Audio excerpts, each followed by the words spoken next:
A family search for their 18-year-old daughter has ended in Oro after her lifeless body was discovered buried behind their family residence in Kolofamba, that's in the central region of Cameroon. Cameroon is stepping up efforts in order to generate enormous income from the mining sector. The Ministry of Mines, Industries and Technological Development said they are putting in place strategies that will see Cameroon benefiting enormously from the mining and sale of its mineral resources. In this edition of the news, we're going to be giving you some details on just how Cameroon is activating the fight against actors and individuals suspected or directly found guilty of getting involved in femicide at the time when over 18 cases have so far been recorded just within this month of August. Ladies and gentlemen, these are the top stories tonight. Thanks for choosing Equinoxe Television. You're on to the primetime newscast on your #1 television network, Equinoxe.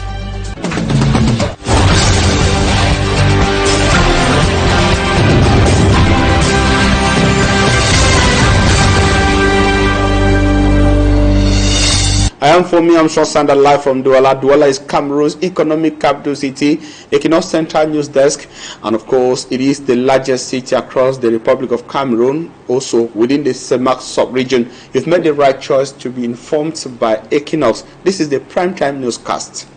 We're starting in human interest to say that a family search for their missing daughter has ended in Oro after the lifeless body of the 18-year-old Valerie was found or discovered buried behind their family residence. It was in the Kolofamba neighborhood of Yaoundé in the central region, with the parents of the girl away for a traditional wedding ceremony.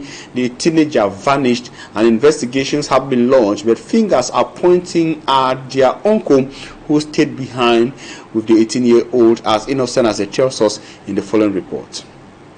The mortal remains of 18-year-old Kwanga Valerie are laid to rest behind the family residence in the presence of her devastated parents.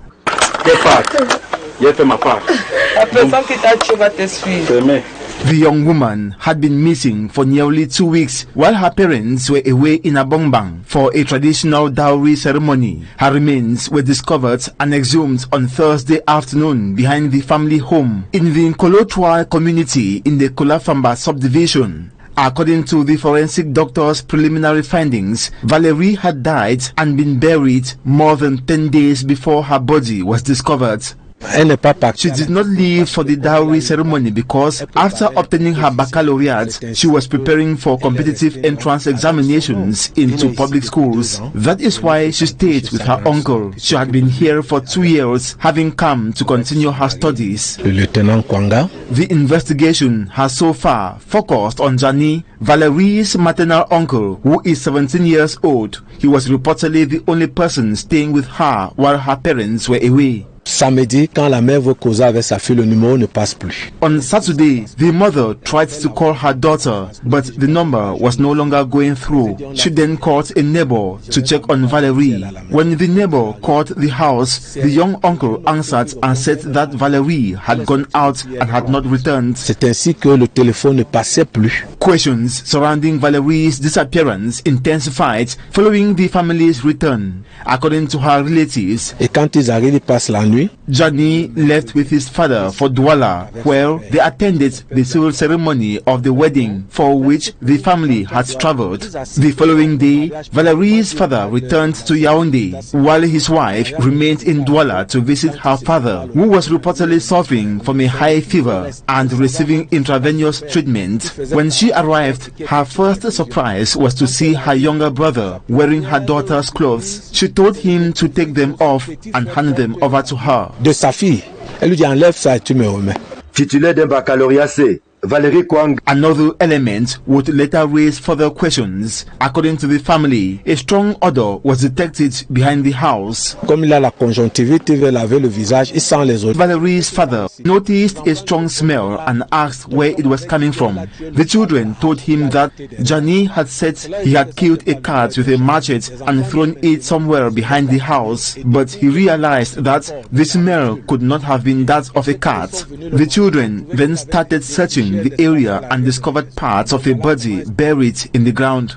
When they arrived on Tuesday, they had noticed that an area behind the house had been cleared. C'est là où on a découvert que le corps de sa nièce y était. A baccalaureate C holder, Valerie Kwanga, was preparing to pursue higher education when her life was cut short. The circumstances surrounding her death and the burial of her remains are now at the center of a police investigation. The main person of interest has reportedly returned to Yaoundé with his parents. Investigators are expected to question him and other witnesses as they work to establish what happened to the 18-year-old and determine responsibility for her death. Horrific indeed. Now we move from the center to the far north region of Cameroon, with women who are also facing the hardship and challenges of life in the locality of Sir. It is a village in the remote Mayo Chanaga division, or call it the mountainous areas of Mayo Chanaga in Cameroon's far north region. Daily life is a struggle for survival, with limited access to basic services and livelihoods. Families face harsh living conditions, while women carry much of the burden of providing for their different families and keeping their children in school. Babla Jonathan tells us more in the following report. In this mountainous community of Mogode in the Mayo Chanaga division in the far north region of Cameroon, life is a daily struggle. For nearly 14,800 residents of Sir village, limited access to clean water, demanding farm work and poverty make everyday survival a challenge. But for many women, there is another burden: feeding their families while ensuring their children stay in school. She says it is the women who take care of the children. When it comes to schooling, we start contributing when we do business. We put 500 francs CFA into the savings fund to buy notebooks and other school supplies. The women add that the burden is sometimes compounded by alcohol abuse and the failure of some fathers to contribute to household expenses. According to this woman, some parents do not take responsibility. They spend time drinking wine, and when their wives ask them money to buy school supplies for children, they tell them to leave them alone. Some even beat their wives for asking money for school fees or notebooks for the children. In the face of these challenges, petty trading, farm produce and community savings groups have become more than survival strategies. They are helping mothers prepare their children for the new academic year. In Sir, the new school year is not financed by a guaranteed paycheck. It is built franc by franc through hard work, determination, and the solidarity of women who are determined to give their children a better future. From the far north to the west region of the Republic of Cameroon, the plight of road users along the Bafoussam-Bafang stretch of the National Road Number 4 keeps increasing each passing day. The road is in an advanced stage of worsening and has forced youth of some of the localities in this area to take upon themselves the task of filling potholes, while traders on their part complain of dwindling businesses. Our reporter Sebastian Gabriel traveled along this worsening stretch of the National Road Number 4 and compiled the following report.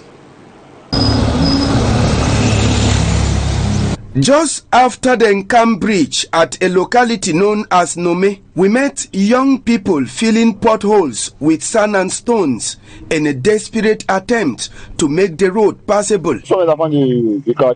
We are children from these neighborhoods. We were passing by one day and saw this area filled with water, so we decided to come together to fill it up. Ahead of us lies a stretch of road riddled with deep potholes and standing water. Traders along this highway tell us that due to the deplorable state of the road, business has dropped drastically. The road is in a very bad state and we are in danger because drivers who used to stop here are now afraid. They fear that another vehicle might hit them from behind. Just as we were about to conclude our interview, an interurban bus got stuck, struggling to pull itself out of a pothole. We finally arrived at Banka, a crossroad town in the Upper Camp division. About 10 kilometers ahead, we found stones dumped on the highway, apparently to fill the potholes, a method that leaves many drivers dissatisfied. If you see us parking our cars here, you should know the road is really bad. Just look at its state. If you decide to take the risk and continue, you had better prepare your legs and your back. Just yesterday, my tire burst because of the poor state of the road. Driving on this road now requires a lot of patience and skill. Sand was more preferable than the stones dumped on the road. Because of the state of the road, traveling from Bafoussam to Bafang, we had 2 tire punctures on the way. Fortunately, we encountered workers of the Ministry of Public Works carrying out rehabilitation works. We are on the Bafang-Banja stretch of National Road number 5. Along this stretch, the road was completely cut off and we have been working hard to restore traffic. We started by using blocks to stabilize it and later covered it. We are carrying out this work all the way to Bekoko in the littoral region. While waiting the completion of these works, the poor state of the roads has continued to impact negatively on the local economy, particularly at the Banja toll gate, where revenue has dropped. You can wait for up to 2 hours without a single car passing, and even when one finally comes, you have to struggle hard just to sell your goods. Before, I used to make 3,000 to 4,000 francs CFA per day, but now even 500 francs is difficult to get. We ended our journey in Banjul in Kunki division of the West region.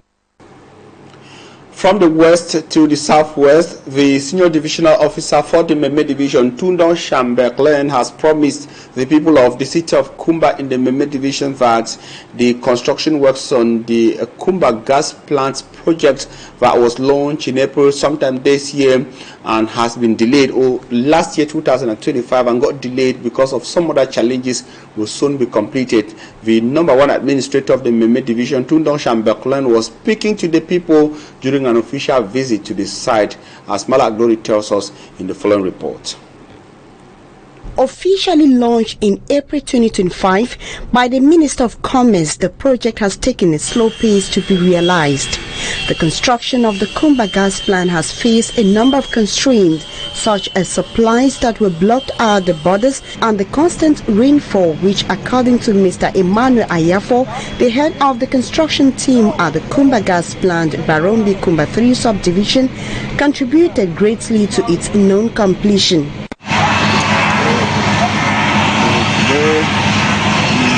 Because we have the stocking of the empty bottles and the stocking of the full bottles. Today, the team has been able to execute a greater part of the project.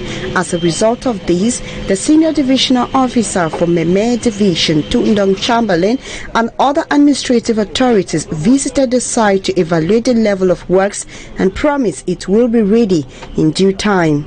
I am very sure that they are going to follow and respect the deadline they gave to them. I'm very sure, because when I am seeing the rate of execution, I am very sure that they will complete the job the way they promised to the population. The senior divisional officer moved around the various departments to inspect the quality of the work done so far. While the construction work in the gas plant continues, the population of Kumba continue to hope that the construction of this gas plant will come to resolve the problem of limited access to cooking gas production in Kumba and the southwest region in general. And in a related story, we told you in our top stories that Cameroon is moving to turn its vast mineral wealth into a new engine of industrial growth. But transforming geological potentials into a competitive mining industry comes with a high price in investment, infrastructure, and regulation. As the country implements its new mining code, the government is betting on the sector to boost state revenues, curb illegal mining, and accelerate industrialization, as Staffman Babila Jonathan tells us in the following report.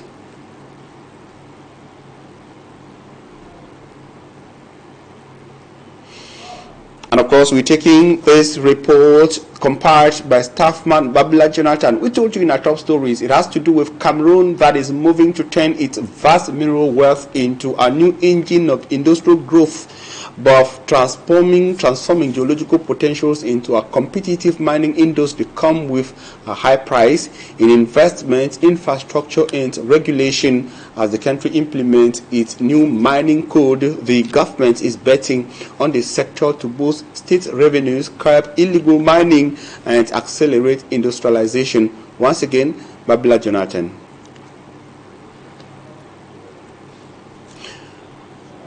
And we're sure going to be coming back to that report in subsequent editions of News on Equinoxe television and also on Equinoxe radio. It is an important report, of course, but time for us to talk politics and the fever that is gearing up in Cameroon, heightening as months die down to the much talked about municipal and legislative elections. Days to the end of voter registration for the legislative and municipal elections.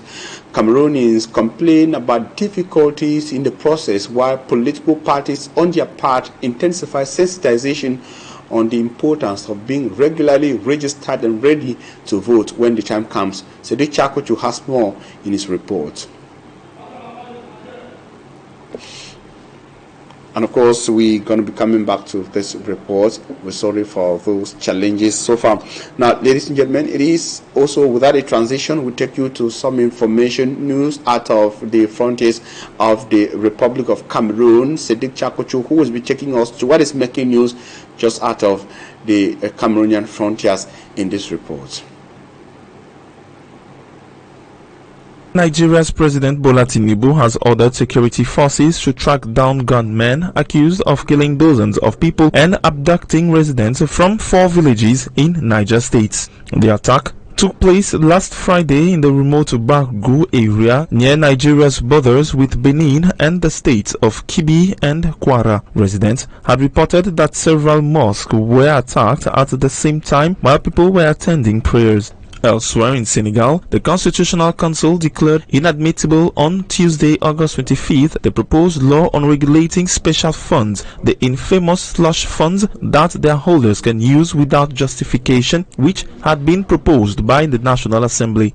The institution had been petitioned on August 18th by Prime Minister Amadou Al-Aminu, who argued that the text encroached upon an area reserved for regulatory power. To justify its decision, the Council emphasized the exclusive right of the executive branch to manage special funds and specified that the legislative branch cannot under any circumstances compel it to oversee these funds.